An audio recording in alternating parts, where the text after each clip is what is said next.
हमारी ज़मीन पर हीरा और सोना सबसे महंगी धातें हैं। जिसके पास ये सबसे ज़्यादा होता है उसे सबसे ज़्यादा अमीर माना जाता है। लेकिन क्या आपको पता है कि हमारी ज़मीन में इतना गोल्ड मौजूद है कि अगर वो सारा गोल्ड निकाला जाए तो ज़मीन को 1.5 फीट तक भरा जा सकता है। यानी कि हमारी ज़मीन गोल्डन हो जाएगी। ज़मीन को जहाँ से भी खोदा जाएगा आप 1.5 फीट तक आपको सिर्फ गोल्ड ही नज़र आएगा। आप सोच रहे होंगे कि इतना सोना कहाँ से आया, तो मैं आपको बता दूँ कि 4.5 बिलियन साल पहले जब हमारी ज़मीन वजूद में आई तो तब तकरीबन 2 मिलियन साल तक यहाँ मेटेओर की बारिश हुई। ये सोना और इस तरह की दूसरी मजीद धातें जैसा कि लोहा और तांबा इसी मेटेओर की वजह से मार्ज वजूद में आई। यहाँ मैं आपको एक बात ये बता दूं कि इस सोने को ज़मीन से निकालना बहुत ही मुश्किल काम है। सोने को आप ज़मीन से नहीं निकाल सकते। इसकी एक बड़ी वजह यह है कि ये ज़मीन में 1800 मील नीचे है। दूसरी बड़ी वजह यह है कि ज़मीन के इतनी अंदर ज़मीन का टेम्परेचर बहुत ज़्यादा हाई होता है, यानी कि 5000 डिग्री से 6000 डिग्री सेल्सियस तक होता है। आपने बाज यानी कि फैल्कन हॉक की कई तारीफें सुनी होगी, नजरें तेज़, उड़ान ऊंची और शिकार बड़े।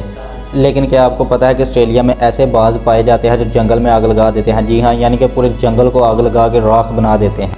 अगर इस लिहाज से देखा जाए तो ये जंगल का सबसे ख़तरनाक तरीन परिंदा है। सारे जानवरों को एक साथ ख़त्म कर सकता है। ये पैदा होता है कि कैसे क्या बाज मुंह से आग निकालता है, ऐसा क्या करता है कि ये इतनी बड़ी आग लगा देता है पूरे जंगल। सर्च जब की गई तो तब ये मालूम हुआ कि बाज मुंह से आग नहीं निकालता, बल्कि ये कोई जलती हुई चीज़ कहीं से उठा लाता है और इसे जंगल में फेंक देता है। तो ये तो मालूम हुआ कि बाज मुँह से आग नहीं निकालते, बल्कि वो कहीं से कोई जलती हुई चीज़ लाते हैं और उसे जंगल में फेंक देते हैं। लेकिन सवाल ये पैदा होता है कि वो ऐसा करते क्यों हैं। जब इसके बारे में मुकम्मल तहकीक की गई तो तब मालूम हुआ कि गर्मियों में बहुत ज़्यादा मौसम गर्म हो जाता है और बारिशें हुए काफ़ी अरसा हो जाता है, तो तब मेंढक, सांप और कई कीड़े मकोड़े ज़मीन के कई कोनों में छुप जाते हैं। अब इन्हें शिकार करने में बहुत ज़्यादा दिक्कत होती है। लेकिन बाज की आंखें ही नहीं, दिमाग भी बहुत तेज़ होता है। उसको पता है कि मेरा शिकार ज़मीन के अंदर छुप गया है और वो तब निकलेगा जब ज़मीन गर्म होगी, और ज़मीन तब गर्म होगी जब जंगल में आग लगेगी। तो उसे ये भी मालूम है कि आग सिर्फ इंसानी बादी से ही मिलेगी, और ये इंसानी बादी में से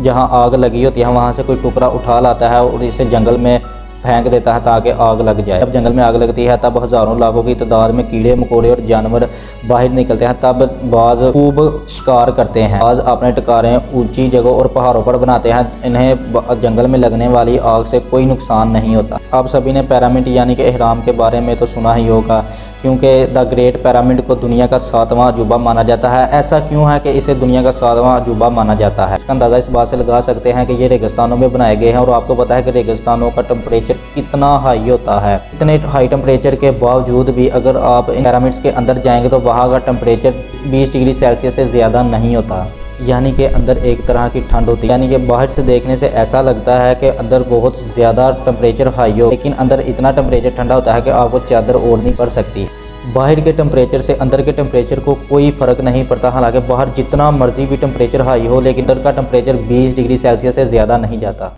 इसे कुफू नाम के किंग ने 4500 साल पहले तमीर करवाया था। अब तक दुनिया में तकरीबन 118 पिरामिड मिले हैं, लेकिन ये तमाम पिरामिड से सबसे बड़ा पिरामिड है। इसकी हाइट 481 फीट है और ये इतना मजबूत बनाया गया है कि 4500 साल बाद भी ये ख़राब नहीं हुआ।